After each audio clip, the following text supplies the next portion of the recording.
Rudy, and they've been doing that pretty much, there in the fourth quarter. So once we got Luka the ball, we wanted to give him space and let him do what he does. And I thought he set him up for the step back because of him attacking the paint over and over. Rudy has to honor that. And so with Luka's ability to create space in that, moment, as you've seen with Luka, he loves that stage. And he doesn't run from it, and he made a big shot. I thought he was great the whole game, keeping the guys together. His energy, knowing that we didn't play well there in that first half, but we came out, we had a good talk at halftime, and the guys worked the game, and we found ourselves in a game. Made it a little harder with missed free throws, but again, Luka is special, and he loves those type of moments. And obviously you mentioned didn't play well early, down 18. What did you think were the biggest keys to dig out of that? Well, we've never been in that situation before, so I think we were just kind of, we were competing, but you got to give Minnesota's a really good team, well coached, and they came out and they were aggressors. They took advantage of us kind of, being competitive, but not where we have been here during this playoff run. And I thought we talked about it at halftime. We worked the game, we trusted one another, and we found a way to win on the road. Jason, just going into that last play, was the plan to go for the win and not even to play for overtime, or was the plan just to get the best shot available? Now you got to ask Luka that.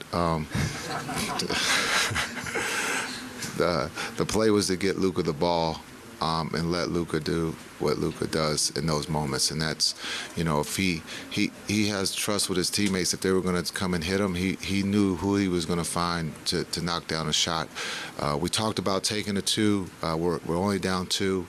But when he got to dancing with Gobert, you could see that the step back was coming, and the rest was history.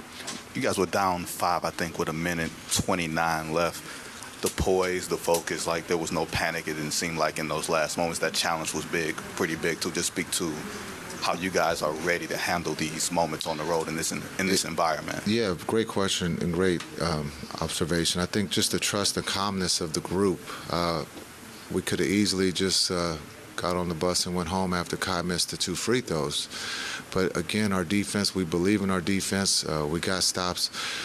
Give a lot of credit to our bench of keeping the energy in a positive way, keeping those guys up. And then Keith made a great call of the challenge. He said, let's challenge it. He was on the baseline standing, so he had good eyes on it. And that's the trust. I trusted that Smooth was telling me the truth. We challenged it, and we found, we won that challenge. And so it's a team effort, great team win. Everybody played their part at a high level tonight, even the guys who didn't play. You mentioned the good talk at halftime. Can you impart a little bit about maybe what that was, and also what were the biggest changes into the second half, which you guys took care of? Yeah, I thought, we weren't playing, Mavs basketball. I thought, again, just understanding what we had to do. We weren't rebounding the ball. We were getting the misses, and then we weren't covering the 3 as well as we've talked about. And then, Reed was 7 for 8. It seemed like every shot he took, he made.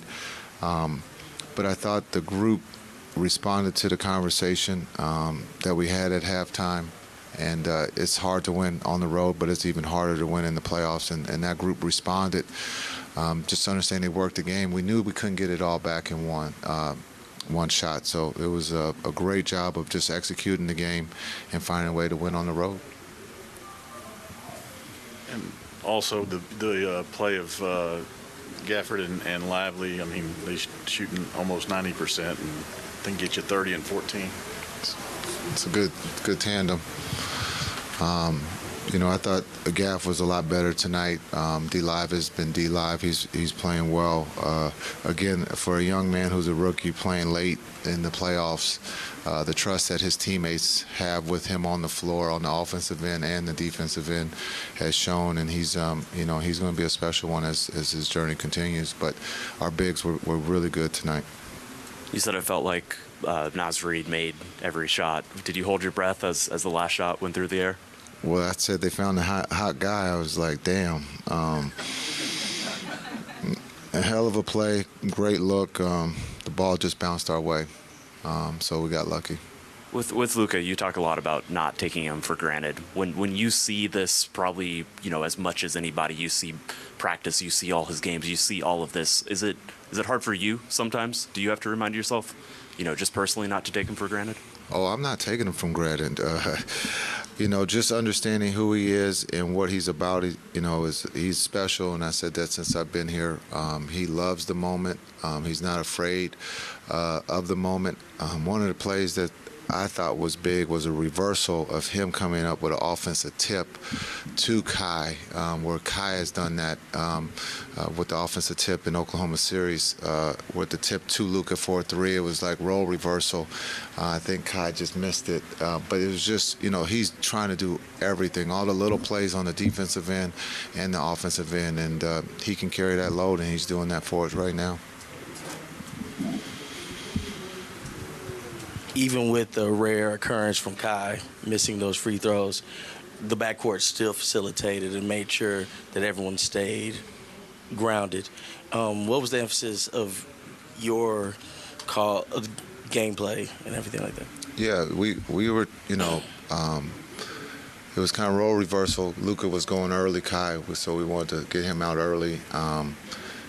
Kai had great looks that just didn't go down, but the beauty of this team is just the positivity, the energy. If someone isn't struggling, everyone's picking up each other and everyone's connected, and so everyone just kept telling Kai to keep doing what he was going to do. And I thought in the fourth he showed up like Luka did, and he played at a high level for us on the offensive end. After missing those free throws, he makes a big 3 in the corner, and so that just shows that no one quit. Everybody played to the end, and that's what makes this group special. Jason, you had pointed out last couple of days several times that you guys didn't win game 1 in the first 2 rounds. So when you get the first game, human nature a lot of times is teams to basically get ready to go home, and you have the split. How did you handle the messaging in terms of, no, let's get greedy and get 2 here? Yeah, I think there's only one guy who's won a championship, so we have to be hungry. And when we talk about Kai, it's easy for Kai to send that message, but I think for the group, there's a trust between the coaches and players to players. And the last 2 days, we've talked about that we're down, like we haven't done anything. And this group is one that's not going to quit. They continue to play to the end.